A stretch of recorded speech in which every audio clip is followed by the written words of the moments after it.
Maafisa maendeleo ya jamii katika wilaya ya Busega mkoani Simiyu wamekabidhiwa pikipiki kila mmoja, ikiwa ni vitendea kazi vitakavyowawezesha kuongeza ufanisi wa kazi kwa kuwafikia wananchi hususan walioko vijijini kwa wakati kwa ajili ya kuwahudumia. Akikabidhi pikipiki hizo katika hafla iliyofanyika kwenye ofisi za halmashauri ya wilaya ya Busega, mkuu wa wilaya ya Busega Faidha Salim anawataka maafisa hawa kwenda kutumia vitendea kazi hivi kuboresha utoaji huduma kwa wananchi. Halmashauri imeshafanya wajibu wake wa kuwapa vitendea kazi pikipiki, laptop na speaker. Sasa jukumu lililobaki ni upande wenu kuhakikisha mnatekeleza yale ambayo mmepewa mnatekeleza. Uongozi wa halmashauri ya wilaya ya Busega unasema hatua hii ni juhudi za serikali katika kuboresha mazingira ya utendaji kazi kwa watumishi wa umma, huku ukitaka ufanisi zaidi wa kazi. Nataka kuwasisitiza maafisa maendeleo ya jamii tubadilike. Kwa maana ya watumishi tunatakiwa tubadili mindset zetu.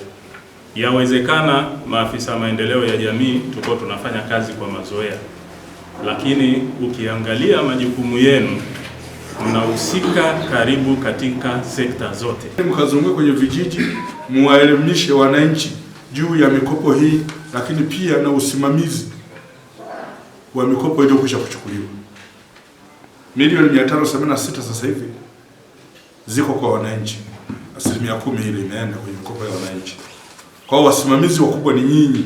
Maafisa maendeleo ya jamii wanasema vitendea kazi hivi vitawarahisishia utendaji kazi. Kwa siku ya leo tutakabidhi pikipiki 17 zenye thamani ya shilingi milioni 62, lakini tumeshatoa spika 15 kwenye kata ambazo zinasaidia katika mikutano mbalimbali ya uhamasishaji na kutoa elimu kwa jamii. Pia tumekabidhi laptop kwa ajili ya kusajili, kuandika taarifa mbalimbali na kuwasaidia wananchi kuweza kufikia mifumo mbalimbali. Tendo hili la kutukabidhi pikipiki, tunaahidi ya kwamba tutaenda kufanya kazi kwa weledi na uaminifu na uadilifu, na tutatekeleza yale yote maagizo mliotupa. Hususan ni yale makundi maalum, hasa vijana, walemavu na wanawake pamoja na wazee. Kwa hiyo kupitia vifaa hivi ambazo ni pikipiki zitaweza kutuwezesha kutufikisha sehemu za mbali. Katika kuwezesha makundi ya wanawake, vijana na wenye ulemavu kiuchumi, halmashauri ya wilaya ya Busega imetoa mkopo kwa makundi hayo wa zaidi ya shilingi milioni 586 kwa kipindi cha kuanzia mwaka wa fedha 2024-2025 hadi Machi mwaka wa fedha 2025-2026.